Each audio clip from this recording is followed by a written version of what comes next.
بسم الله الرحمن الرحيم وبه نستعين. السلام عليكم ورحمة الله وبركاته. الحمد لله القادر المقتدر القدير، والصلاة والسلام على السيد البشير النذير وعلى آله وأصحابه ووارث حاله الأمير المكين محي الدين برحمتك يا أرحم الراحمين. أعوذ بالله من الشيطان الرجيم. بسم الله الرحمن الرحيم. صدق الله العظيم وبلغنا رسوله النبي الأمين الكريم الرؤوف الرحيم، ونحن على ذلك لمن الشاهدين والشاكرين، والحمد لله رب العالمين. قال الله تبارك وتعالى مخبرا وآمرا تكريما لحق نبيه وتعظيما: إن الله وملائكته يصلون على النبي يا أيها الذين آمنوا صلوا عليه وسلموا تسليما. اللهم صل وسلم وبارك عليه وعلى آله وأصحابه ووارث حاله وعلى من لديه صلاة وسلاما عليك يا رسول الله صلى الله عليه وسلم. چلے جب حضور سوئے فلک بلغ العلا بکمالہ، کوئی دیکھے رخ کی چمک دمک کشفت دجا بجمالہ. وہ ہے بے مثال دریچ شک حسنت جمیع خصالہ. انہیں دیکھ لیں تو پڑھیں ملک صلو علیہ وآلہ. اللہم صلی وسلم وبارک علیہ وعلى آله وأصحابه وسلم. صلاة وسلام علیک یا رسول اللہ صلی اللہ علیہ وسلم. اللہ تبارک و تعالیٰ کا فضل و اکرام کہ اس نے ہمیں اور آپ کو اس مبارک نورانی اور بابرکت محفل میں حاضر ہونے کی توفیق عطا فرمائے. قابل مبارکباد ہیں وہ لوگ جنہوں نے اس پاکیزہ بزم کا انعقاد کیا، اور آپ تمام حضرات جو اس سردی کے موسم میں اپنے گھروں کو چھوڑ کر اس مجلس میں شریک ہونے کے لیے تشریف لائے. اللہ تبارک و تعالی ہم سب کو جزائے خیر عطا فرمائے. بہت پیاری گفتگو ہم سماعت کر چکے، اصلاحی سبق آموز قرآن و حدیث کی روشنی میں. پہلے ہی بہت مولانا انور صاحب تھے، پہلے بہت چیخ پکار کی تقریر کیا کرتے تھے. جب سے پی ایچ ڈی کر کے ڈاکٹر ہوئے انہوں نے انٹلیکچوئل والا کر دیا. سبحان اللہ سبحان اللہ. بہرحال یہ بھی ایک انداز ہے گفتگو کا، اور انداز کیسا بھی ہو بات سمجھ میں آنی چاہیے. بہترین سلجھے ہوئے انداز میں گفتگو کی. اس آیت کریمہ کی کچھ گوشے شاید میرے لیے چھوڑ دیے تھے. اسی آیت کریمہ کی کہ ایک حصے کی، پوری آیت میں سے ایک حصے کی تلاوت کا شرف مجھے بھی حاصل کیا ہے. وقت کافی ہو چکا ہے اور سردی بھی ہے، حالانکہ ماحول یہاں پر گرما گرم ہو گیا ہے. الحمدللہ یہ ایمان کی گرمی ہے. سبحان اللہ سبحان اللہ. ترجمان قادر نے کہا تھا کہ سردی کی پرواہ کون کرے، عشق نے دل گرمایا ہے. سبحان اللہ سبحان اللہ. چند شعر نعت کے سماعت فرما لیں، اور ایک گزارش یہ ہے کہ اب تقریر کے بیچ میں کوئی شخص یا احباب نظر لے کر نہ آئے، نظر پیش نہ کرے. آپ کو کوئی بات اچھی لگے آپ سبحان اللہ کہہ کے ثواب حاصل کیجیے، ڈرانا مت دیجیے. عرض کیا ہے کہ جو دعوے عشق رسالت مآب رکھتے ہیں، سبحان اللہ سبحان اللہ، جو دعوے عشق رسالت مآب رکھتے ہیں وہ اپنے سینے میں ایک آفتاب رکھتے ہیں، وہ اپنے سینے میں ایک آفتاب رکھتے ہیں. اور عرض کیا ہے کہ نہیں ہے ایسی سلاطین وقت کو حاصل، نہیں ہے ایسی سلاطین وقت کو حاصل جو آب و تاب، جو تیرے در کے گدا آب و تاب رکھتے ہیں، جو تیرے در کے گدا آب و تاب رکھتے ہیں، سبحان اللہ سبحان اللہ، اور شمار اپنا بھی ہوتا ہے ان کے منتوں میں، شمار اپنا بھی ہوتا ہے ان کے منتوں میں کہ ہم بھی سلسلہ بوتراب رکھتے ہیں، کہ ہم بھی سلسلہ بوتراب رکھتے ہیں۔ سبحان اللہ سبحان اللہ۔ عرض کیا ہے کہ وہ سامنا تو لرز جائیں شیر دنیا کے، وہ سامنا تو لرز جائیں شیر دنیا کے، سلانے قادری وہ روب و داب رکھتے ہیں، سلانے قادری وہ روب و داب رکھتے ہیں۔ اور مقدار کیا تھا کہ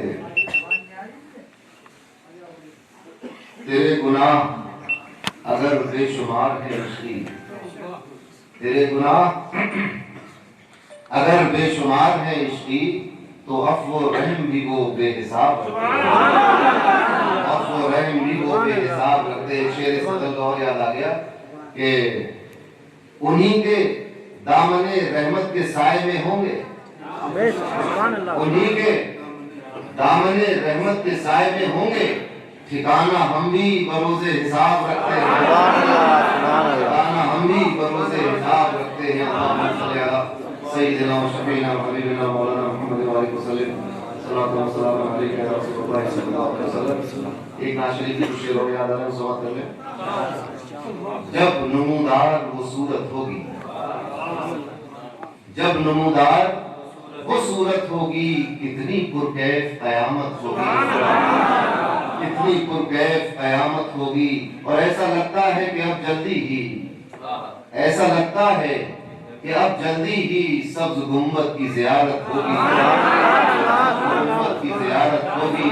اور خود کو ڈھونڈنے والوں سن لو، خود کو ڈھونڈنے والوں سن لو، ماں کے قدموں ہی میں جنت ہوگی، ماں کے قدموں ہی میں جنت ہوگی۔ جب نمودار وہ صورت ہوگی، کتنی پرکیف قیامت ہوگی۔ ایسا لگتا ہے کہ اب جلدی ہی سبز گنبد کی زیارت ہوگی، اور خواب ہی میں صحیح آ جائیں کبھی، خواب ہی میں صحیح آ جائیں کبھی، ایک ذرا آپ کو زحمت ہوگی، ایک ذرا آپ کو زحمت ہوگی۔ اور ہاں، ہم ہی لوگ ہیں عاصی ان کے، ہم ہی تو ہیں گناہگار، بے شک بے شک۔ ہمیں اس کا دعویٰ نہیں کہ ہم بہت متقی پرہیزگار پارسا ہے، ہمیں تو یہ اقرار ہے کہ ہم گناہگار سیاہکار برے اعمال والے، مگر اس کا یہ مطلب نہیں کہ پھر ہمارا کوئی کچھ پرسانی حال نہیں ہوگا۔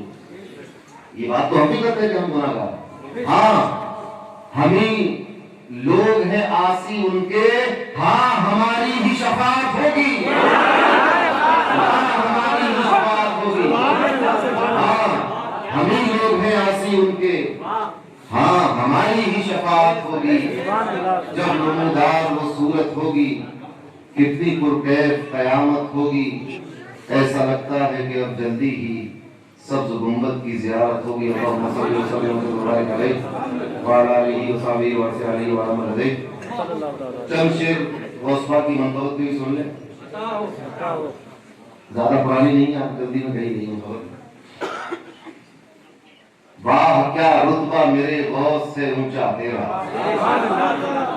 واہ کیا رتبہ میرے غوث سے اونچا تیرا، بے گماں چرخ ولایت پہ ہے جھنڈا تیرا، اور تو ہے وہ شاہ کہ ہر شاہ ہے منتا تیرا، تو ہے وہ شاہ کہ ہر شاہ ہے منتا تیرا، اور تو ہے وہ پیر کہ ہر پیر ہے چیلا تیرا، تو ہے وہ پیر کہ ہر پیر ہے چیلا تیرا، اور تو ہے وہ کعبہ اقطاب کہ سارے اقطاب، تو ہے وہ کعبہ اقطاب کہ سارے اقطاب کرتے رہتے ہیں طواف در والا تیرا، اور شاہ بطحا نے چٹایا ہے تجھے اپنا لعاب، شاہ بطحا نے چٹایا ہے تجھے اپنا لعاب، ساری دنیا میں سنا جاتا ہے خطبہ تیرا، ساری دنیا میں سنا جاتا ہے خطبہ تیرا۔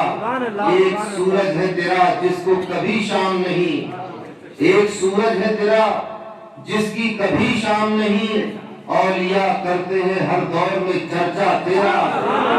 کتنا اونچا ہے تیرا بام ولایت میرے غوث، کتنا اونچا ہے تیرا بام ولایت میرے غوث، اولیاء چومتے ہیں نقش کف پا تیرا، اولیاء چومتے ہیں نقش کف پا تیرا۔ اور تجھ کو اللہ نے بخشا ہے وہ رتبہ یا غوث، تجھ کو اللہ نے بخشا ہے وہ رتبہ یا غوث، آسماں تیرا زمین تیری زمانہ تیرا، آسماں تیرا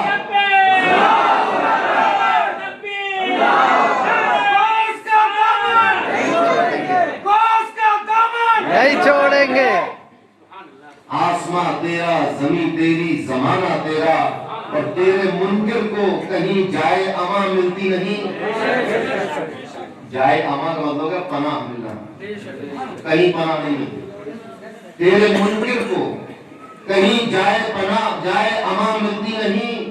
قدس و بغداد تیرا، مکہ مدینہ تیرا، قدس و بغداد تیرا، مکہ مدینہ تیرا، اور تیرے محبوب میرے پیر جناب سالم، تیرے محبوب میرے پیر جناب سالم، ان کے ہاتھوں سے ملا ہے مجھے شجرہ تیرا، اور مجھ کو بھی اپنی کرامت سے بنا دو جید، جیسا جید ہوا وہ عاصم شہدہ تیرا۔ اور مقدمے میں عرض کیا تھا کہ عشقیے خستہ کو سب جانتے ہیں کس کا ہے، عشقیے خستہ کو سب جانتے ہیں کس کا ہے، میرے مولا میرے آقا میرے داتا تیرا۔ سبحان اللہ سبحان اللہ۔ اللهم صل على سيدنا وشفينا وحبيبنا ومولانا محمد وبارك وسلم صلاة وسلاما عليك يا رسول الله صلى الله عليه وسلم۔ وَلَقَدْ كَرَّمْنَا بَنِي آدَمَ، اللہ تبارک و تعالیٰ نے انسانوں کو معزز بنانے کے لیے، مکرم بنانے کے لیے، شرف و فضیلت عطا کرنے کے لیے اپنے کلام میں یہ فرما دیا، اور تحقیق کہ ہم نے بنی آدم کو مکرم کر دیا، اس کو بزرگی عطا کر دی، اس کو فضیلت عطا کر دی۔ قرآن سچا ہے، قرآن کے بارے میں آپ یہ نہیں کہہ سکتے کہ اس میں کوئی شک کی گنجائش۔ ذالک الکتاب لا ریب فیہ، یہ وہ کتاب ہے جس میں ریب کی بھی گنجائش نہیں۔ شک کو تو چھوڑ دیجیے، شک سے نیچے والے وہم کے درجے کو ریب کہا جاتا ہے، تو ریب کی بھی گنجائش نہیں ہے۔ اس کتاب میں یہ بات آ گئی ہے، وَلَقَدْ كَرَّمْنَا بَنِي آدَمَ، آدم کی اولاد کو، آدمیوں کو، انسانوں کو ہم نے بلند کر دیا، تکریم و فضیلت دے دی۔ آپ کہیں گے کہ بڑی عجیب بات ہے، ہم نے فرعون کے قصے سنے ہیں، ہم نے شداد کے قصے سنے ہیں، ہم نے نمرود کے قصے سنے ہیں، یہ قصے ہمیں کسی اور نے نہیں، خود قرآن نے سنائے۔ ہم نے بنی اسرائیل کا قصہ سنا ہے، جنہوں نے حضرت موسیٰ کے پیچھے بچڑا بنا کر اس کی پوجا شروع کر دی تھی۔ ہم نے فرعون کا قصہ سنا ہے جو اپنے آپ کو انا ربکم الاعلی کہتا تھا۔ ہم نے شداد کا قصہ سنا ہے جس نے دنیا میں جنت بنانے کا دعویٰ کر دیا تھا۔ ہم نے حامان و قارون کے قصے سنے ہیں جو اپنے آپ کو خدائی کا دعویٰ کر رہے تھے۔ ہم نے ابو جہل کا قصہ سنا ہے جس نے رسول اللہ کو اذیت پہنچائی۔ ہم نے ابو لہب کا قصہ سنا ہے جس نے رسول اللہ کو تکلیف پہنچائی۔ ہم نے یزید کا قصہ سنا ہے جس نے امام علی مقام کو تکلیف پہنچائی۔ اور آپ کہتے ہیں وَلَقَدْ كَرَّمْنَا بَنِي آدَمَ، بات سمجھ میں آئی؟ اللہ نے بنی آدم کو فضیلت عطا کی، اور اسی آدم کی اولاد میں فرعون نکلا، ایک نمرود نکلا، حامان و شداد نکلی۔ یہ وہ چند نام میں آپ کو بتا رہا ہوں، تو آپ ذرا دیکھیں کہ اس دنیا میں اللہ کے انکار کرنے والے زیادہ ہیں، ماننے والے کم ہیں۔ اس کے باوجود اللہ نے کیا فرمایا؟ وَلَقَدْ كَرَّمْنَا بَنِي آدَمَ۔ مسئلہ پھنسا کہ نہیں پھنسا؟ بس گیا؟ مولانا بھی کیا کہہ رہے تھے؟ الخلق وعیال اللہ، سب اللہ کا کنبہ ہے۔ مسلمان کی ہونے کی حیثیت سے اس کی خیر خواہی کیجیے، اور غیر مسلم کی انسان ہونے کی حیثیت سے خیر خواہی کیجیے۔ اب حامان و شداد شداد اور نمرود اور ابو جہل، ابو لہب، عتبہ، شیبہ اور یزید اور ہٹلر، جارج ڈبلیو بش، ہے کہ نہیں؟ کر لیجیے. آپ کہہ رہے ہیں کہ اس کی عزت نہ کرو، فلاں شخص کی عزت کے لیے کھڑے نہیں ہو سکتے، اس کا عقیدہ گڑبڑ ہے. قرآن کہہ رہا ہے وَلَقَدْ كَرَّمْنَا بَنِي آدَمَ. تم تو ابھی سے عقیدے میں کھڑے ہوئے ہو، ہم نے تو تمام انسانوں کا فضیلت عطا کی. تو اگر آپ قرآن کی اس آیت کو پڑھ کر سب کی تعظیم بجا لائے تو ابھی مفتی صاحب فتویٰ دیں گے کہ یہ فاسق ہو گیا، اس کے پیچھے نماز نہیں ہوگی. لیجیے صاحب، قرآن کے کہنے کے مطابق آپ نے عزت کی. جب اللہ نے کسی کو مکرم کر دیا تو آپ کون ہوتے ہیں اس کو بے عزت کرنے والے؟ فرمایا لقد کرمنا بنی آدم. آدم کی اولاد کو تو ہم نے مکرم کر دیا ہے، تو تم کیوں اس کی تعظیم نہیں کرو گے؟ تم کیوں اس کو سلام نہیں کرو گے؟ تم کیوں اس کے جنازے کی نماز نہیں پڑھو گے؟ تم اس سے شادی بیاہ کیوں نہیں کرو گے؟ تم اس کے لیے تعظیم میں کھڑے کیوں نہیں ہوگے؟ تم اس کو جھک کے سلام کیوں نہیں کرو گے؟ کیوں نہیں کرو گے؟ کسی گورنمنٹ نے تھوڑی عزت دی ہے اسے، کسی مکھیا نے تھوڑی عزت دی ہے، کسی سردار اور بادشاہ نے عزت نہیں دی ہے نا. اس نے عزت دی ہے جس نے کہا کہ میں نے ہی پیدا کیا ہے. جس نے پیدا کیا اس نے کہا کہ وَلَقَدْ كَرَّمْنَا، تحقیق یقیناً ہم نے اس کو مکرم کر دیا. ادھر مفتی صاحب فتویٰ لیے کھڑے کہ خبردار اس کے لیے اٹھنا نہیں، اس کو سلام نہیں کرنا، اس کو جھکنا نہیں، اس کے ساتھ ایسا نہ کرنا. لیجیے صاحب، اس کی معنی ہے. اسی لیے کہا جاتا ہے کہ قرآن کریم کو رسول اللہ صلی اللہ علیہ وسلم اور صحابہ اور ائمہ مجتہدین کی رائے سے پڑھنا چاہیے. ابھی مسئلے سمجھتے ہیں ورنہ مسئلے بڑھ جاتے ہیں. یہ بات سمجھ میں، سوال سمجھ میں آیا کہ نہیں آیا؟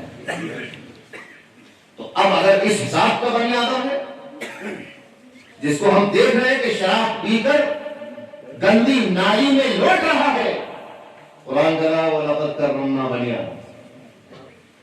ہم دیکھ رہے ہیں کہ یہ چوری کر رہا ہے، یہ بدکاری کر رہا ہے، یہ سود لے رہا ہے، یہ جوا کھیل رہا ہے، یہ شرک کر رہا ہے، یہ کفر کر رہا ہے.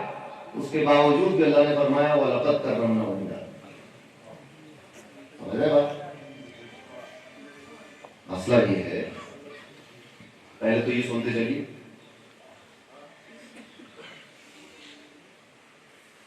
آپ نے ایک عمارت بنائی بہت شاندار اور اپنے دوست کو تحفے میں دی، اور یہ کہا آپ نے کہ ہم نے اپنی زندگی میں 100 عمارتیں بنائی ہیں مگر یہ عمارت سب سے اچھی بنائی. کون کہہ رہا ہے یہ؟ عمارت بنانے والا. میری بات سمجھے؟ عمارت بنانے والے نے کیا کہا کہ میں نے اب تک جتنی عمارتیں بنائی اس میں سب سے خوبصورت، سب سے اچھی، سب سے بلند و بالا، سب سے ہوادار، سب سے کشادہ یہ عمارت بنائی ہے آپ کو. اب یہ بات پورے شہر میں مشہور ہوگی کہ فلاں عبداللہ نے ایک ایسی عمارت بنائی ہے جو آج تک ویسی عمارت اس نے نہیں بنائی، اور بڑی تعریفیں ہیں اس کی، اور اپنے دوست کو تحفے میں دے دی. اب شہرہ ہو گیا، دور دراز لوگ دیکھنے آنے لگے. جب آ کے دیکھا کہ دیواروں میں گوبر پڑا ہوا ہے، دالان میں پیشاب بکریاں کر رہی ہیں، کہیں بکریوں کی مینیاں پڑی ہوئی ہیں، کہیں شراب پڑی ہوئی ہے، کہیں کیچڑ پڑا ہوا ہے، چادریں پھٹی ہوئی ہیں، پردوں پہ جو ہے وہ گریس لگا ہوا ہے، دیواروں پہ جو ہے وہ پینسل اور پین سے لوگوں نے لائنیں کھینچ رکھی ہیں، پتھر توڑ دیا ہے، سنگ مرمر پہ جو ہے وہ ڈیزل پھینک دیا ہے، تیزاب ڈال دیا ہے. یہ عمارت تھی، اتنی تعریف سن لیں، یہ کہنا آپ کا صحیح نہیں ہوگا.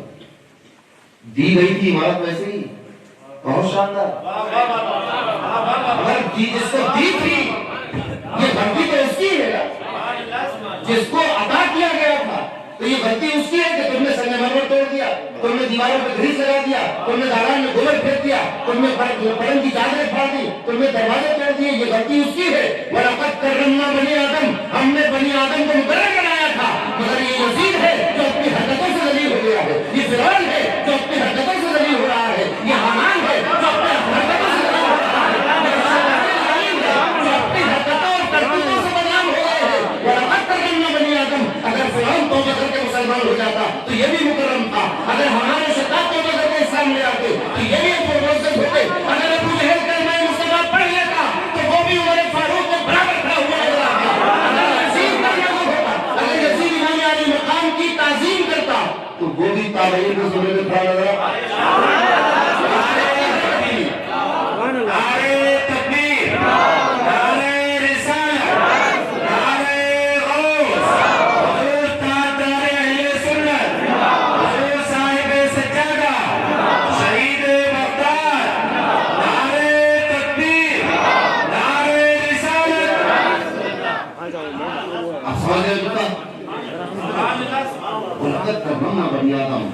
ہم نے اس کو حسن و جمال عطا کیا, ہم نے صحت و تندرستی عطا کی ہے, ہم نے مال و دولت دیا ہے, ہم نے عقل و شعور دیا ہے, ہم نے علم و آگہی دی ہے, مگر اسی علم و آگہی سے کوئی زہر بنا رہا ہے, لوگوں کو کھلا رہا ہے, گولی مار رہا ہے, اسی طاقت کے بل پر کسی کی زمین قصب کر رہا ہے, حسن و جمال کے بل پر لوگوں کو دھوکہ دے کر ان کی عزتوں سے کھیل رہا ہے, تو یہ اس کا ذاتی فعل ہوا جس کے بارے میں اللہ نے فرما دیا ہے یہی وَلَقَدْ كَرَّمْنَا بَنِي آدَمَ ہوں گے. قیامت کے دن ہوگا, اعلان ہو جائے گا وَامْتَازُوا الْيَوْمَ أَيُّهَا الْمُجْرِمُونَ. آج کے دن ممتاز ہو جائیں, آج کے دن الگ کھڑے ہو جائیں جو جرم کر کے آئے ہیں. آج تم نیکوں میں کھڑے نہیں ہو سکتے. یہ دنیا تھی کہ جو دنیا بھر کے جرم کر کے سفید کرتا پاجامہ پہن کر کلف لگا کر تم نیکوں میں کھڑے ہو سکتے تھے, مگر یہ میدان قیامت ہے. وَامْتَازُوا الْيَوْمَ أَيُّهَا الْمُجْرِمُونَ. وہی بنی آدم تھے جن کو تکریم دی تھی, الگ کھڑے ہوں گے. فرشتوں سے کہا جائے گا فَخُذُوهُ ہوں گے, پکڑ, فرشتے آگے پکڑ لیں گے. وَغُلُّوهُ, ان کے گلے میں لعنت کے توق ڈال دیے جائیں. ثُمَّ الْجَحِيمَ صَلُّوهُ, اور ان کو جہنم میں دھکا دے دیا. فرمایا لَأَمْلَأَنَّ جَهَنَّمَ مِنْكُمْ أَجْمَعِينَ, ہم جہنم کو تمہیں لوگوں سے بھر دیں گے. یہ وہی ہے جس کو احسن تقویم بتایا, سب سے خوبصورت اسی کو بنایا.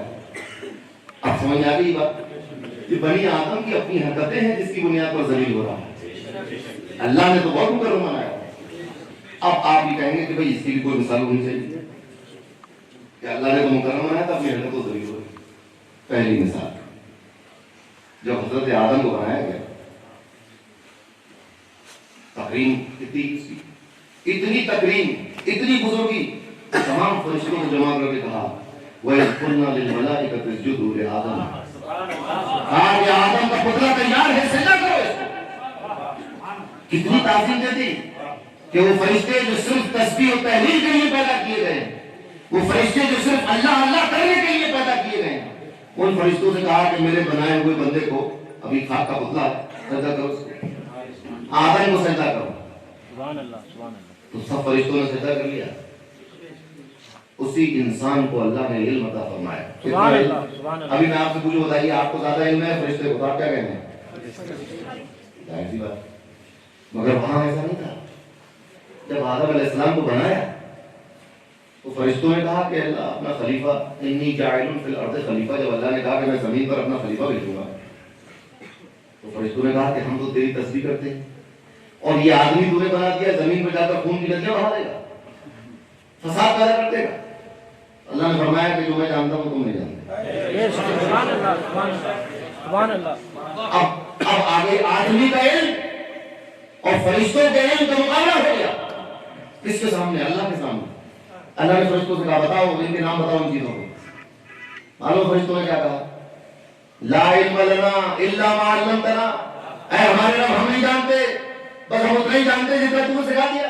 سبحان اللہ, سبحان اللہ. پھر کہا آدم علیہ السلام سے کہ تم بتاؤ اس کے نام, تو انہوں نے سارے نام بتا دیے. علم کی فضیلت تھی. یہاں ایک بات اور سمجھ لیجیے, جانور, انسان اور فرشتہ, یہ تین کیٹیگری سمجھ لیجیے, پھر سب سمجھ میں آئے گا. فرشتے کو اللہ نے ضرورت نہیں دی.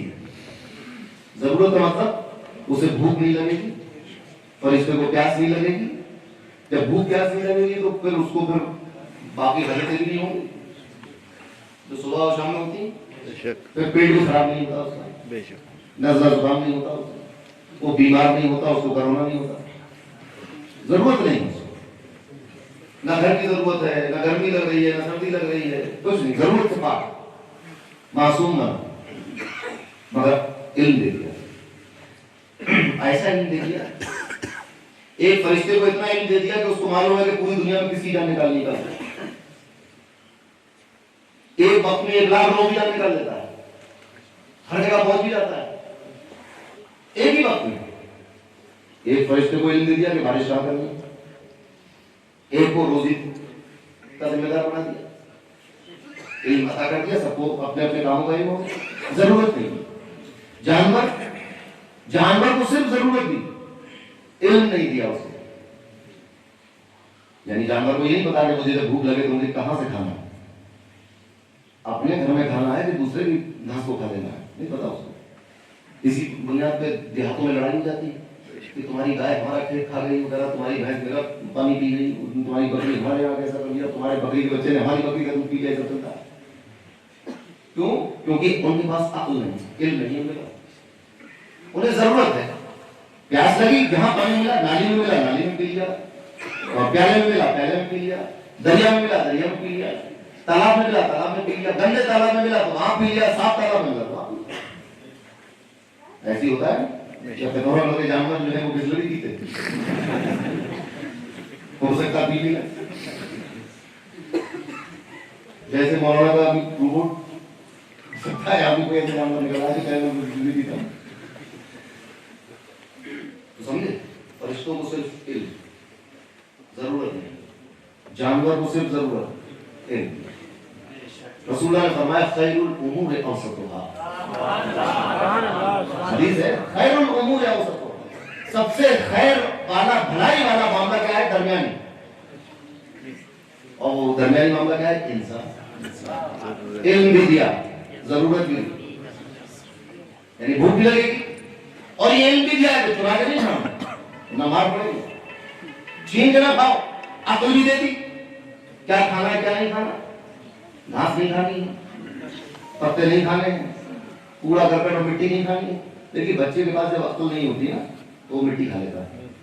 اب وہی بچہ جس کو آپ بچپن میں مٹی کھاتے ہوئے دیکھ رہے تھے، 20 سال 22 25 سال کا ہو جائے، بی اے کر کے آ جائے، MBBS کر کے آپ دعوت کیجیے اور ایک پلیٹ مٹی رکھ دیجیے، ارے بھائی بچپن میں آپ کو بڑی پسند، بھائی عجیب ہے، آپ بچپن کی لاتے تھی وہ تو باہر بچہ کھاتا مٹی، اس کا یہ کا مطلب کیوں؟ کیونکہ علم نہیں تھا، تو مٹی کھا لیتا۔ تو علم دیا کہ کیا کھانا ہے کیا نہیں کھانا۔ اب یہ دونوں چیزیں جب دے دی تو اب ان دونوں چیزوں میں انسان کے پاس دونوں چیزیں ہیں، جس چیز میں انسان کمال حاصل کر لے۔ اب انسان جانوروں کی صفت میں کمال حاصل کر گیا، علم کو چھوڑ دیا، شعور کو عقل کو چھوڑا، صرف ضرورت پہ لگ گیا، تو کیا کہتے ہیں کہ جانوروں سے زیادہ بدتر ہو گیا۔ آپ کیا کہا جاتا ہے؟ یہ تو حیوانوں سے بدتر ہو گیا کہا جاتا ہے۔ اور اگر اس فرشتہ صفت جو فرشتوں کی صفت تھی اگر اس میں کمال حاصل کر لے تو کہا جاتا ہے یہ تو فرشتہ صفت ہے۔ زبان روزمرہ کی بولی ہے، علم میں کمال حاصل کرے تو فرشتہ صفت، اور ضرورت میں کمال حاصل کرے تو جانوروں سے بدتر، یہ انسان کا کمال ہے۔ دونوں چیزیں معصوم بھی نہیں ہے انسان، فَأَلْهَمَهَا فُجُورَهَا وَتَقْوَاهَا، بھلائی اور برائی کے دونوں راستے دکھا دیے گئے ہیں۔ اب انسان کو چھوڑ دیا گیا ہے آزمائش کے لیے۔ آزمائش فرشتوں کی نہیں، آزمائش جانوروں کی، انسانوں کی آزمائش۔ کیوں؟ وَلَقَدْ كَرَّمْنَا بَنِي آدَمَ، ہم نے تو اس کو تکریم دی ہے، علم دیا ہے، ضرورت بھی دی ہے، اس کو آسمانی مخلوق کی صفات بھی دی اور زمین کی سفلی مخلوقات کی صفات بھی دی، دونوں کے مجموعے کو انسان کہا جاتا ہے۔ تو انسان جب اپنی صفائی پہ آتا ہے، جب وہ اپنے قلب کو صاف کرتا ہے، اپنے باطن کو صاف کرتا ہے، تو اس کا مقام یہ ہوتا ہے کہ خطبوں میں، جمعے کے منبر پہ، مسجدوں کے منبر پہ خطبہ دیا جاتا ہے، امام کہتا ہے افضل البشر بعد الانبیاء بالتحقیق، انبیاء کے بعد اس زمین پر انسانوں میں سب سے اشرف و اعلیٰ انسان کون ہے؟ سیدنا صدیق اکبر رضی اللہ عنہ۔ سبحان اللہ، سبحان اللہ، صفائی قلب کا ہے، سبحان اللہ، باطن کی صفائی، سبحان اللہ، اس میں کمال حاصل کیا۔ تو اب یہ بات سمجھ میں آ گئی کہ بنی آدم کو شریف تو بنایا تھا، یہ اپنی حرکتوں سے ذلیل و کمیل ہو گئے۔ اب اس پہ تمام بنی آدم کو شریف بنایا، سب کو مشرف کر دیا، مکرم کر دیا، فضیلت دے دی۔ اب اس کے بعد فرمایا قرآن کریم میں ان اکرمکم عند اللہ اتقاکم. اکرمکم و کرمنا ترجمہ کیا. اب وہ سیغے کے حساب سے زیادتی اور کمی ہے مان، مگر مفہوم یہی ہے، بزرگی، بڑائی، شرف. فرمایا تمام آدمیوں کو ہم نے شرف دے دیا، یہ ہم نے دیا. تمہاری طرف سے کیا ہوگا؟ اللہ کے نزدیک تم میں سے سب سے زیادہ مکرم وہ ہے، بزرگ وہ ہے، بڑا وہ ہے. ان اکرمکم، سب سے زیادہ مکرم وہ ہوگا، عند اللہ اتقاکم، جو تم میں سب سے زیادہ تقوی والا ہو. سبحان اللہ سبحان اللہ. اب یہاں سے ایک تفریق ہو گئی نمرود اور فرعون میں اور اللہ کے نیک بندوں میں، کہ یہ بھی شرافت لے کر آئے تھے پیدائشی، مگر انہوں نے شرافت کا ستیہ ناش کر دیا. اللہ کے محبوب بندے بھی شرافت لے کر آئے تھے، مگر شرافت کو پروان چڑھاتے چڑھاتے چڑھاتے چڑھاتے یہاں تک پہنچے کہ وہی انسانوں میں سے انسانیت کا ایک نمائندہ جو خیر البشر بن کے دنیا میں آیا، جب اللہ نے اس کو بلندی عطا کی اور تقوی عطا کیا تو بلندی کا عالم یہ تھا، سبحان الذی اسریٰ بعبدہ لیلا من المسجد الحرام الی المسجد الاقصی. بلندی کا عالم یہ تھا کہ ثم دنا فتدلی وکان قاب قوسین او ادنی. بلندی کا عالم یہ عطا کر دیا کہ اب جبریل امین کو بھی خبر نہیں کہ رسول اللہ صلی اللہ علیہ وسلم سے آگے کا ہاتھ لے گا. یہی اس عالمی انسانیت کا ایک نمائندہ ہے. جب کمال پہ آیا، اب ایک منطق کا ایک مسئلہ سمجھتے چلیے. بنیادی طور پر میں ٹیچر ہوں، ماسٹر صاحب، مدرسے میں پڑھاتا ہوں، اور آپ بھی سمجھتے چلیے. فرمایا وَلَقَدْ كَرَّمْنَا بَنِي آدم. بنی آدم ہے ایک نام، سمجھ رہے ہیں آپ، یہ ایک نام ہے. تو اگر اس نو کی تکریم اس کے کسی ایک فرد پہ بھی صادق آ گئی تو بہت سچا ہو جائے. جیسے آپ کہیں کہ انسان گورا ہوتا ہے تو یہ بات جھوٹی نہیں ہے، بعض انسان گورے ہوتے ہیں. اور اگر پوری دنیا میں صرف ایک ہی گورا انسان ہو تب بھی یہ بہت سچا ہے، کیونکہ آپ نے 9 پہ حکم لگایا ہے، 9 اپنے افراد پہ ہوتی ہیں، تو اگر ایک فرد بھی گورا نکل آیا تو بہت سچا ہوگا. فرمایا وَلَقَدْ كَرَّمْنَا بَنِي آدم. اب بنی آدم کی تکریم کا اندازہ لگاؤ. اسی آدمیوں میں، انہی انسانوں میں فرمایا انما انا بشر مثلکم، میں تمہاری طرح ایک بشر ہوں، مگر بشر ہونے کے ساتھ ساتھ اس کی تعظیم کا اندازہ یہ ہے کہ جس مٹی پر وہ پیر رکھتے وہ مٹی عرش اعظم سے افضل ہو جاتی ہے.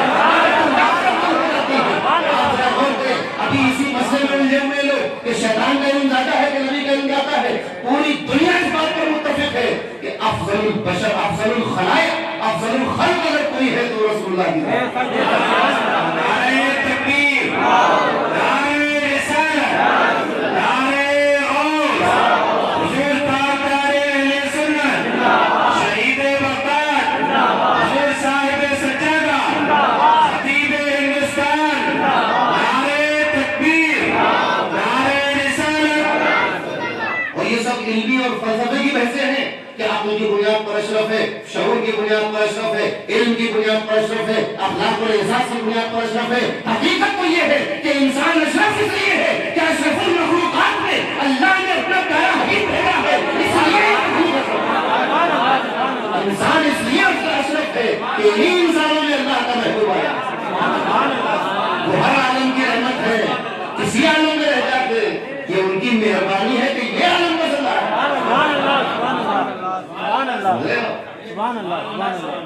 علم کا عالم یہ تکریم تھی، علم کی بنیاد پر بھی تکریم ہوتی ہے. بات حقیقت ہے کہ علم کی بنیاد پر بھی بزرگی عطا کی جاتی ہے. ایک بڑا عالم یہاں کوئی آ جائے ہم سب لوگ اس کے ادب میں کھڑے ہوتے ہیں. بڑا قاری آ جائے ہم سب لوگ کھڑے ہو جائیں.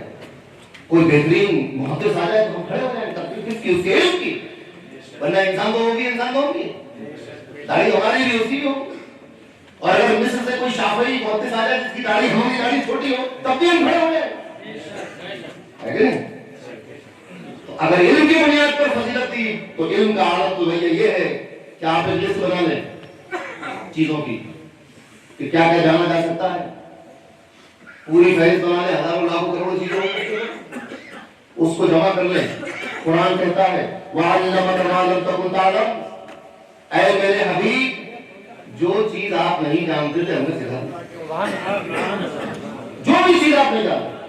اب آپ نے اس کو بنا لیں کیا نہیں جانتے تھے اس آیت کریمہ کے نازل ہونے سے پہلے، کیونکہ اس کے بعد تو کوئی چیز بچی نہیں ہے نہیں جانتے، اس سے پہلے کچھ چیزیں ہوں گی ایسی۔ اللہ نے فرمایا وَعَلَّمَكَ مَا لَمْ تَكُنْ تَعْلَمْ، جو کچھ نہیں جانتے وہ سب سکھا دیا گیا، اور یہ کوئی چھوٹی موٹی بات نہیں ہے۔ وَكَانَ فَضْلُ اللَّهِ عَلَيْكَ عَظِيمًا، اور یہ اللہ کا آپ پر عظیم فضل ہے۔ اب یہاں ایک بات آپ سن لیتے ہیں، مدینے کے کچھ یہودی تھے، صحیح مسلم کی روایت، مدینے میں کچھ یہودی تھے تو رسول اللہ کا امتحان لینے کی فکر میں رہتے تھے کہ دیکھیں ان کا کتنا علم ہے، کیونکہ یہودیوں کی جو کتاب تھی تورات بہت ذخیر تفصیل بہت تھی، اس کے اندر ہر بات کی تفصیل تھی، تو یہودیوں کو ایسا لگتا تھا کہ ہم ہی زیادہ علم والے ہیں، دیکھیں ان کا علم، تو وہ سوال کرتے رہتے۔ تو نبی کریم صلی اللہ علیہ وسلم ایک مرتبہ اپنے صحابی کے ساتھ مدینے سے باہر ٹہلنے کے لیے نکلے، ان کے ہاتھ میں ایک عصا تھا، وہاں کچھ یہودی تھے تو انہوں نے وہی سوال کرا یا ابا قاسم، اے ابو قاسم۔ اور اب آپ کو یہ مسئلہ بتا دوں کہ اب رسول اللہ کو ابو قاسم کہہ کر پکارنا جائز ہے، اب یا رسول اللہ کہہ کر ہی پکار سکتے ہیں۔ تو آپ نے فرمایا کیا؟ تو اس نے کہا کہ روح کسے کہتے ہیں، اور یہ سوچا کہ جواب دے نہیں پائیں گے، ہم ان کا مطلب پڑھا مگر ان نادانوں کو کیا معلوم کس سے سوال کر لیا۔ آج سوال کرنا وہ تو ممبر پہ کھڑے ہو کے فرمایا سلونی عما شئتم، جو چاہو مجھ سے پوچھ لو، جو چاہو مجھ سے پوچھ لو۔ یہودی ان کا روح کسے کہتے ہیں، اتنا پوچھنا تھا۔ تو جو صحابی راوی ہیں وہ کہہ رہے ہیں کہ رسول اللہ اپنے عصا پر زور دے رہے ہیں، تو میں سمجھ گیا کہ وہی نازل ہو گئی، وہی نازل ہو گئی۔ تو اٹھتے جب وہ کیفیت ختم ہوئی تو آپ نے فرمایا قرآن کی آیت نازل ہو گئی، فوراً اللہ نے اس سوال کا جواب ادا کر دیا۔ سبحان اللہ، سبحان اللہ، سبحان اللہ۔ فرمایا کہ حبیب کہہ دیجئے قل الروح من امر ربی، روح میرے رب کے امر میں سے ایک امر ہے۔ سبحان اللہ، سبحان اللہ۔ بات مکمل ہو گئی، جواب نہیں ابھی نہیں، بات یہاں سے ہوئی۔ وَيَسْأَلُونَكَ عَنِ الرُّوحِ، اے حبیب یہ آپ سے روح کے بارے میں پوچھتے ہیں۔ سوال کس کا تھا؟ یہودیوں کا۔ اب رسول اللہ سے سوال کیا تو اللہ جواب دے رہا اس کا، اور بات یہاں سے شروع کر رہا کہ اے حبیب وَيَسْأَلُونَكَ عَنِ الرُّوحِ، یہ آپ سے روح کے بارے میں پوچھتے ہیں، قُلِ الرُّوحُ مِنْ أَمْرِ رَبِّي، آپ فرما دیجئے کہ روح میرے رب کے امر میں سے ایک امر ہے۔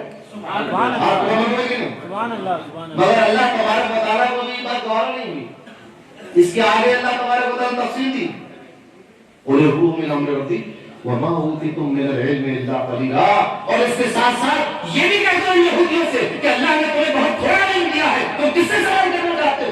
معلم کائنات سے سوال کر رہے ہو، تمہارا علم تو بہت کم ہے۔ وَمَا أُوتِيتُم مِّنَ الْعِلْمِ، ہم نے تمہیں علم دیا ہی نہیں، إِلَّا قَلِيلًا، بس یہ کہ ذرا سا دے دیا ہے۔ سبحان اللہ۔ پوری دنیا کا علم ملا کر الا قلیلا، کیا ہے قلیل مانو کیسے کہتے ہیں؟ قلیل، قلیل مانے کم۔ اور ایک بات اور بتا دوں، علماء بیٹھے ہوئے ہیں، الا قلیلا جس کو آپ پڑھتے ہیں تو اس کو پڑھا جائے گا الا قلیلا، اور یہ تنوین میں قلیل کے اوپر آ رہی ہے، یہ تقلیل کی ہے، اس کا مطلب ہے کہ ذرا سے میں سے بھی بہت ذرا سے ذرا سے میں سے بھی بہت ذرا سا جو سب سے کم ہو سکتا ہے اتنا دیا ہے۔ یہ تنوین تقلیل ہے، جتنا کم ہو آپ کم کرتے چلے جاؤ تو بہت کم رہ جائے گا۔ الا قلیلا کو صحیح دیا ہے، اور جو رسول اللہ کو یہ مطلب فرمایا کیا فرمایا؟ علمک ما لم تکن تعلم، سبحان اللہ، سبحان اللہ، علمک، سبحان اللہ۔ آپ کو سکھا دیا، ما لم تکن تعلم، جو آپ نہیں جانتے تھے، وَكَانَ فَضْلُ اللَّهِ عَلَيْكَ عَظِيمًا، اور اس عظیمہ کے اوپر بھی عظیمن ہے، یہ تنوین تعظیم کے لیے آئی ہے، یہ تقلید کے لیے نہیں۔ اللہ کا عظیم فضل ہے، اور وہ اللہ نے قلیل دیا ہے۔ قلیل اور عظیم میں فرق سمجھتے ہیں؟ تو علم کی بنیاد پر اگر کوئی شرف والا ہوگا تب بھی انسان بھی ہوں گے، کیونکہ انسانوں میں سے ایک انسان ہے جس کے پاس سب سے زیادہ علم ہے۔ سبحان اللہ عالم ما کان و ما یکون، سبحان اللہ سبحان اس کے پاس تو اتنا علم ہے کہ آپ نے دنیا میں آ کر فرمایا کنت نبی ہوں اور آدم بین الروح والجسد، کہ جس وقت آدم کو بنایا جا رہا تھا اس وقت بھی میں نبی تھا۔ سبحان اللہ سبحان اللہ سبحان اللہ سبحان اللہ۔ اتنا علم شرف اور بزرگی منصب کی بنیاد پر بھی ہوتی ہے، ایک اونچی پوسٹ مل جائے تو اس سے اونچی پوسٹ بھی اللہ نے کسی کو نہیں دی۔ بے شک سبحان اللہ سبحان اللہ سبحان اللہ۔ تمام انبیاء اور رسولوں میں 5 رسول سب سے بلند والا ہے، ان 5 میں سب سے بلند والا رسول اللہ صلی اللہ سبحان علیہ اللہ وسلم۔ سبحان اللہ سبحان اللہ سبحان اللہ۔ تو ان منصب کیسا؟ منصب ایسا کہ حضرت موسیٰ کی شریعت منسوخ، حضرت عیسیٰ کی کتاب منسوخ، سبحان اللہ سبحان اللہ۔ زبور منسوخ، صحف ابراہیم منسوخ، اب قیامت تک صرف قرآن چلے، رسول اللہ کی شریعت چلے گی۔ حضرت موسیٰ کو بنی اسرائیل کے لیے بھیجا گیا، ہر نبی کو کسی نہ کسی قوم کسی نہ کسی خطے کے لیے بھیجا گیا، مگر جب اپنے حبیب کو بھیجا فرمایا کافۃ للناس، قیامت تک آنے والے ہر انسان کے لیے آپ رسول۔ سبحان اللہ سبحان اللہ۔ آپ کہیں گے کہ آپ آنے والوں کے لیے آپ رسول ہیں، مگر جو آ چکے ہیں ان کا کیا ہے؟ رسول اللہ فرماتے ہیں کہ آج اگر یہودیوں سے فرماتے ہیں کہ تم اپنی کتاب مجھے نہ دکھاؤ، اگر آج موسیٰ بھی ہوتے تو میری اتباع کرتے، میری پیروی کرتے۔ نعرہ تکبیر، نعرہ رسالت، نعرہ غوث، حضور تاجدار اہل سنت، شہید بغداد، حضور صاحب سجادہ، نعرہ تکبیر، نعرہ رسالت۔ وَلَقَدْ كَرَّمْنَا بَنِي آدَمَ، اور تحقیق کہ ہم نے بنی آدم کو بزرگی عطا کی ہے۔ سبحان اللہ سبحان اللہ۔ نمونے کے آپ کہیں گے آپ نے رسول اللہ کا ذکر کر دیا، تو وہی سب سے افضل، وہ تو کسی بھی مخلوق میں پیدا کر دیتا اللہ تو افضل ہی ہوتے۔ بھائی کو خدا ہے۔ چلیے اور نیچے آئیے، سیدنا صدیق اکبر رضی اللہ عنہ، خلیفہ اول، پہلے مسلمان، پہلا صحابی۔ قیامت کے دن آپ نے سنا ہوگا کہ بہت جلال کا معاملہ ہوگا، نفسی نفسی ہوگی کہ نہیں؟ جب اللہ تبارک و تعالیٰ غضب ہوگا، ایک جلال کا عالم ہوگا، تو اس جلال کو رسول اللہ کس طرح کم کرنے کی کوشش کریں؟ کیسے کہ اللہ تعالیٰ کا جلال کم ہو جائے، پوری رحمت کا معاملہ ہو جائے؟ کیسے؟ حضور سیدنا صدیق اکبر کا نام اعمال رسول اللہ اپنے ہاتھوں سے اللہ کے سامنے پیش کریں گے۔ تمہارا یہ تیرے بندے کا نام اعمال ہے، سبحان اللہ سبحان اللہ۔ اس نام اعمال کی نیکیاں دیکھ کر اللہ خوش ہو جائے تو ذرا جلال میں کمی آ جائے، جلال کا معاملہ کب ہو جائے گا؟ وَلَقَدْ كَرَّمْنَا بَنِي آدَمَ، ہم نے بنی آدم کو مکرم کیا۔ اور صحابہ تمام کے تمام کل لوگ موجود، تمام کے تمام ولی ہیں۔ اب اس کی تقریر بہت طویل ہو جائے گی اگر میں کیٹیگری کر دوں، السابقون الاولون، پھر اس کے بعد بدری صحابہ، پھر وہ اہل شہداء، پھر تو لمبی ہو جائے گی۔ صحابہ کا پورا گروپ اور سنیں گا۔ علماء اس امت کے علماء، یہ جو انسان ہے، آدمی ہے، ان کا مقام و مرتبہ یہ ہے کہ ایک عالم، پہلے قصہ سن لیجیے، حضرت امام احمد بن حنبل، یہ حضرت امام شافعی کے شاگرد، تو وہاں پر اس زمانے میں 2 بڑے امام تھے۔ فقہ کے بڑے امام کا نام امام شافعی تھا، روایت یعنی حدیث کے بڑے امام کا نام تھا یحییٰ ابن معین۔ تو یہ دونوں سے پڑھنے جاتے تھے، یحییٰ ابن معین سے حدیث کی روایت پڑھتے تھے اور امام شافعی سے فقہ اور دوسری چیزیں پڑھاتے تھے۔ تو ایک دفعہ امام احمد بن حنبل نے اپنے استاد حضرت امام شافعی کی دعوت دی اپنے گھر، اپنی بیٹی سے کہا کھانا لگاؤ۔ ایسے چھوڑا بہت تھا، بڑے اللہ والے ہیں، بڑے بڑے، اب جب کھانا لگا تو حضرت امام شافعی نے بہت کھانا کھا لیا، تو ان کی بیٹی نے کہا کہ آپ تو کہہ رہے تھے بڑے اللہ والے ہیں، اللہ والے اتنا کھانا کھا کھاتے ہیں، تھوڑا کھانا کھاتے ہیں. ارے آپ کو خاموش ہو گستاخی ہوتی ہے. کھانا کھائیے. اس کے بعد صاحب مسلح منگایا، عشاء کی نماز پڑھی اور لیٹ گئے. اور ان کے برابر امام احمد بن حنبل رات بھر نفل پڑھتے ہیں. بیٹی نے کہا کہ عجیب استاد آپ نے دیکھو آپ تو گھر سے پڑھے اللہ والے، یہ تو 4 رکعت کے سو گئے، آپ تو رات بھر مصلی پر بیٹھے. تو آپ نے فرمایا کہ صبح جب یہ جانے لگے تو خود سوال کر لینا. اب جب جانے لگے تو دروازے کے پیچھے کھڑے ہو کر ان کو سلام کیا اور کہا کہ مجھے 2 سوال بتائیے. کیسا سوال؟ میں نے یہ سنا تھا کہ اللہ والے جو ہوتے ہیں کم کھاتے ہیں اور کم سوتے ہیں. آپ نے کھانا ہی ماشاء اللہ چل رہا ہے اور پوری رات سوتے بھی رہے. ہمارا باپ بھی کام عبادت لگ رہا ہے. آپ نے فرمایا بیٹی حلال رزق اس دنیا میں بہت خوش نصیب لوگوں کو عطا ہوتا ہے. سبحان اللہ سبحان اللہ. تمہارے باپ کے گھر میں مجھے کوئی شبہ نہیں تھا کہ یہاں کوئی حرام کا ایک ذرہ ہوگا. سبحان اللہ. تو حلال کی کمائی کا رزق جب پیٹ میں جاتا ہے تو نور بن کے جاتا ہے. تو میں نے یہ سوچ کر کہ پتا نہیں کہ اس کے بعد کب اتنا پاکیزہ کھانا ملے تو میں نے آج کھانا خود جی بھر دیتا. میری خوراک کب ہے؟ مگر تمہارے باپ کے گھر کا کھانا تھا، ایک محنت کی کمائی کا کھانا تھا، تو میں نے بہت سی کمزوروں کا کھایا.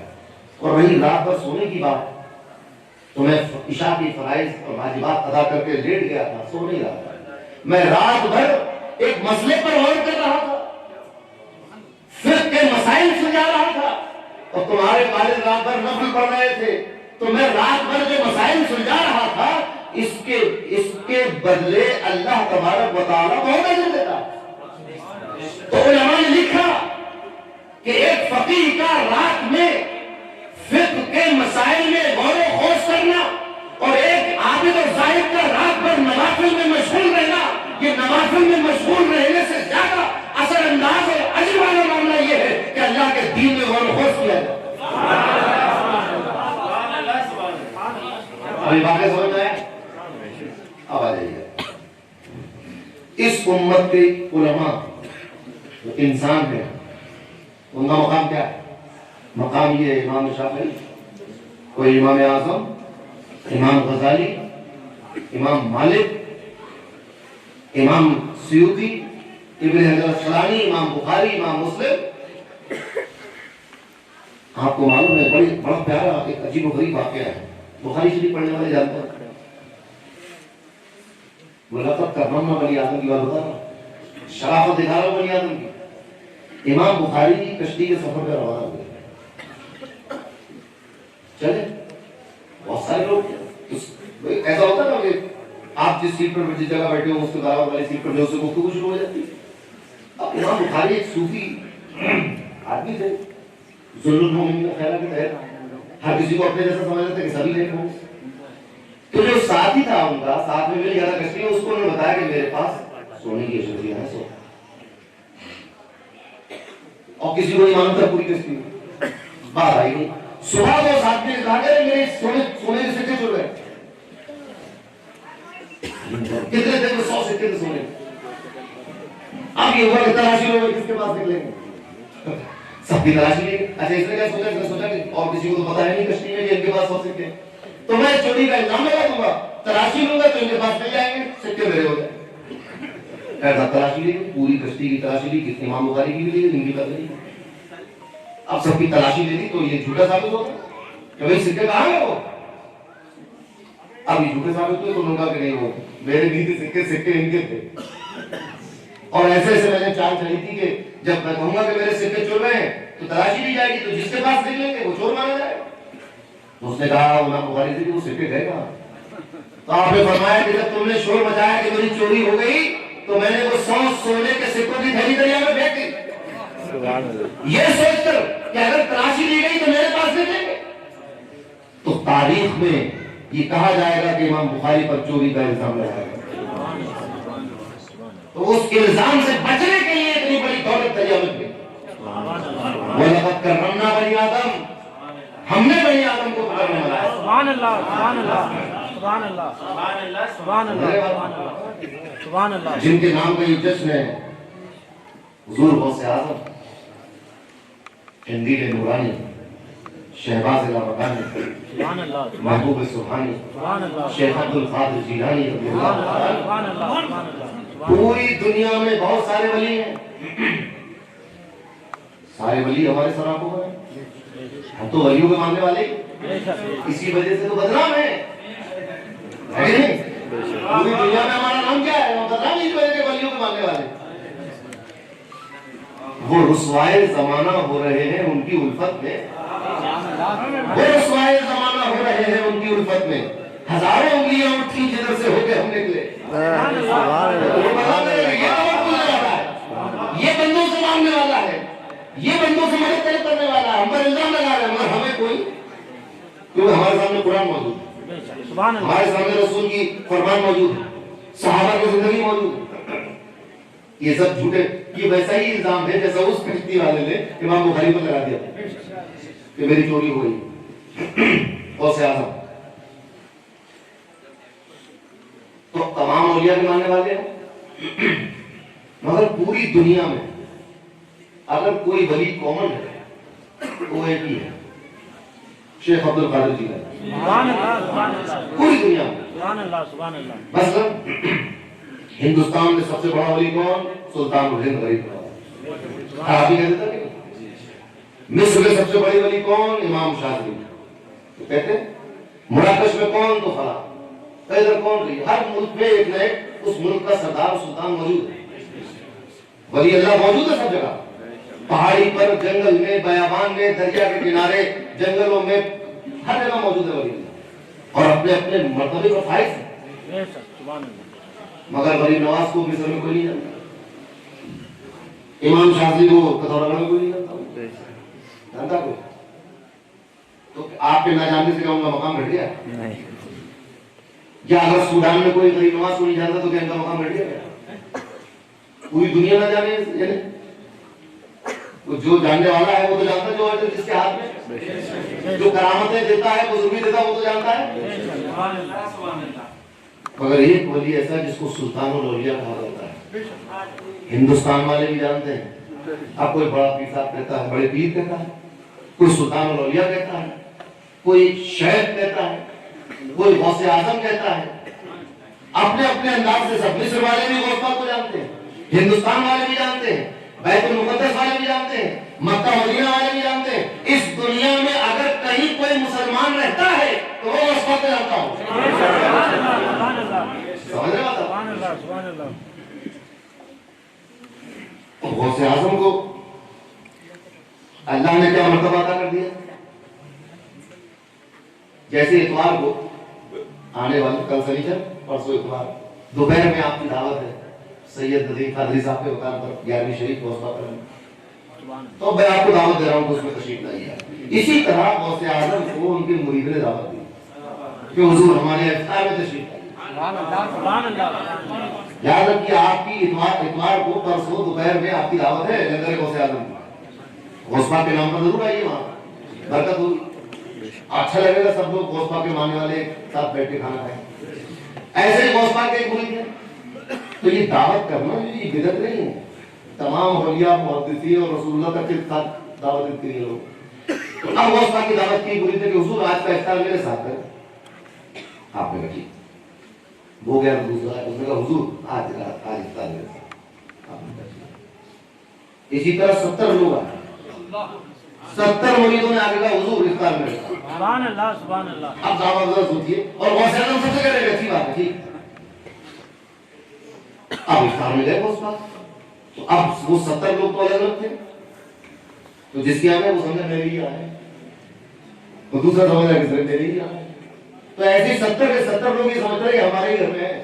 اب جب اگلے دن ملاقات ہوئی تو انہوں نے کہا کہ بھائی کل بہت اچھا ہوا، سرکار ہمارے غوث پاک ہمارے پیر ہمارے گھر افطار میں، تمہارے گواہ تو میرے آئے، تو تیسرے کا تم دونوں کہاں نہیں آئے تھے، وہ تو میرے یہاں آئے تھے، چوتھے کا وہ تم تینوں کہاں نہیں آئے تھے، وہ تو میرے یہاں آئے تھے۔ اسی طرح 70 لوگ کھڑے ہوئے کہ ہمارے گھر میں آئے تھے، غوث اعظم ہمارے میں سب کے آئے تھے۔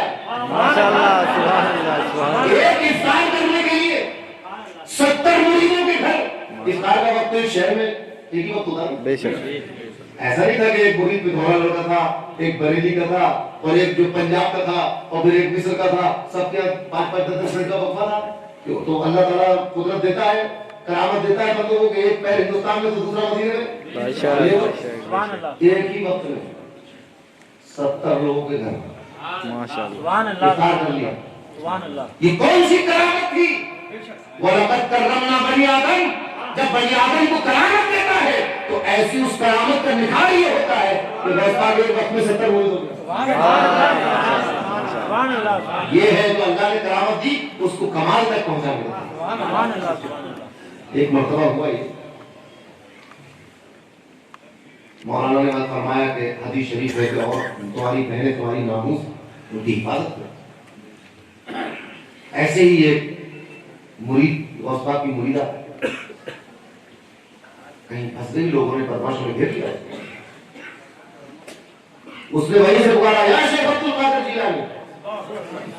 غوث اعظم اپنی کھڑاؤں پہلے اتار کے کھڑاؤں اتار کر ہوا میں پھینکی اور وہ بغداد سے اڑتی ہوئی کھڑاؤں اس جگہ پہنچی جہاں وہ لڑکی گلدوں میں گھری ہوئی تھی اور اس کھڑاؤں نے ان بدماشوں کی پٹائی کرنا شروع کر دیا. سبحان اللہ. وہ بدماش دیکھ کے ہکا ہکا اور ہیبت میں آ گیا بھاگ کے چھوڑ دیا.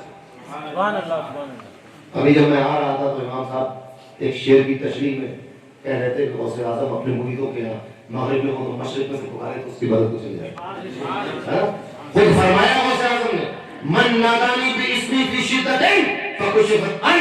جو اپنی پریشانی میں میرا نام لے کر مجھے پکارتا ہے اس کی پریشانی دور کر دی جاتی ہے. تکبیر، نعرہ رسالہ، نعرہ غوث، حضور تاجدار اہل سنت، شہید بغداد، حضور صاحب سجادہ، نعرہ تکبیر، نعرہ رسالہ. وَلَقَدْ كَرَّمْنَا بَنِي آدَمَ. سبحان اللہ. اور بات کو میں اختتام پہ لے جاؤں، ختم کروں. اسی پتھورا گڑھ میں 50 سال پہلے اور بھی پہلے ایک ابن آدم کا، بنی آدم کا ایک فرد ہے. سبحان اللہ. سبحان اللہ. سبحان اللہ. مسجد میں بکریاں چل رہی تھیں، مکڑی کے جالے لگے ہوئے تھے، لوگوں کو سورہ فاتحہ نام کی چیز یاد نہیں تھی، کلمہ یاد نہیں تھا، ایمان معلوم نہیں تھا کسے کہتے ہیں. ایک آیا، ابھی بہت زیادہ پرانی بات نہیں، ابھی بہت میں ان کے جنازے میں شریک ہو چکا. ان کا نام تھا ندیم مائک، سید ندیم کے والد سید عبد القدوس. آج یہ رونق جو پتھورا گڑھ میں دکھائی دے رہی ہے، یہاں غوث اعظم کا جلسہ ہو رہا ہے، بڑے پیر صاحب کی گیارہویں ہو رہی ہے، رسول اللہ کی 12ویں ہو رہی ہے، جلوس محمدی نکل رہا ہے، عید میلاد النبی ہو رہا ہے، جھنڈیاں لگائی جا رہی ہیں، تلاوت ہو رہی ہے، امام رکھا گیا ہے، مفتی رکھا گیا ہے. آج ہم یہاں پر آئے ہوئے ہیں. وَلَقَدْ كَرَّمْنَا بَنِي آدَمَ.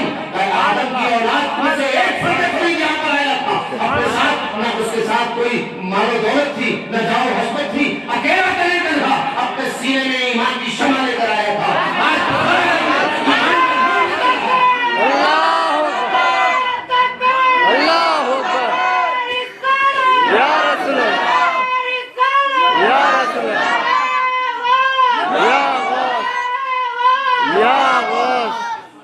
وَلَقَدْ كَرَّمْنَا بَنِي آدَمَ. اس طرح اللہ نے بنی آدم کو مکرم کیا. سبحان اللہ. سبحان اللہ. سبحان اللہ. لوگ کہتے ہیں کہ یہ ان کی کرامت کیا ہے؟ الاستقامت فوق الکرامہ. استقامت کرامت سے بڑی چیز ہوا کرتی ہے. آپ ایک مثال میں سمجھ لیجیے استقامت اور کرامت کیا ہے. سلطان الہند غریب نواز نے ایک مرید سے کہا کہ جاؤ اس پیالے میں آنا ساگر لے آؤ. تو پورا آنا ساگر اس پیالے میں آ گیا نہیں. یہ کرامت ہے. مگر کربلا کی سرزمین پر 3 دن امام حسین بھوکے پیاسے رہے. وہاں تو نہر فرات اور نہر دجلہ آ سکتی تھی کہ نہیں؟ آ سکتی تھی. نہر فرات اور دجلہ کو جانے دیجیے، زمزم کی طرح ایک چشمہ کربلا میں نہیں ہو سکتا. مگر نہیں ہوا، بھوکے پیاسے رہے، سر کٹا دیا. یہ ان کی استقامت ہے. الاستقامت فوق الکرامہ. اللہ کا ایک بندہ پہ دورہ پڑا، مسجد میں کوڑا پڑا ہوا ہے، جھاڑیاں اگی ہوئی ہیں، جانور چر رہے ہیں، مینیاں کر رہے ہیں، پیشاب کر رہے ہیں. اسی پیڑ کی ایک ٹہنی توڑ کر اس کو جھاڑو بنایا مسجد کی صفائی. سبحان اللہ سبحان اللہ سبحان وہ اللہ. کہتے ہیں کہ ہوا میں اڑ کے نہیں دکھایا, پانی پہ چل کے نہیں دکھایا,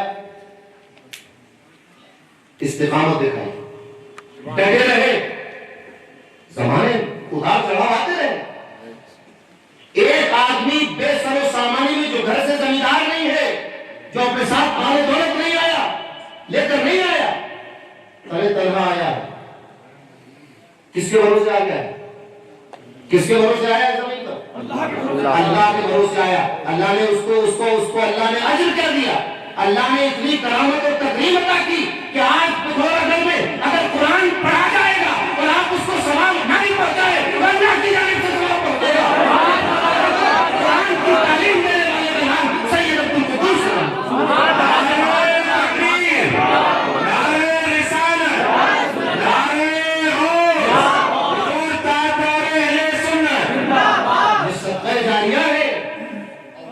جب یہ سوال اٹھا کہ آخری نبی آ چکا, اب کوئی نبی نہیں آئے گا تو دین کا پیغام لے کر کون جائے گا؟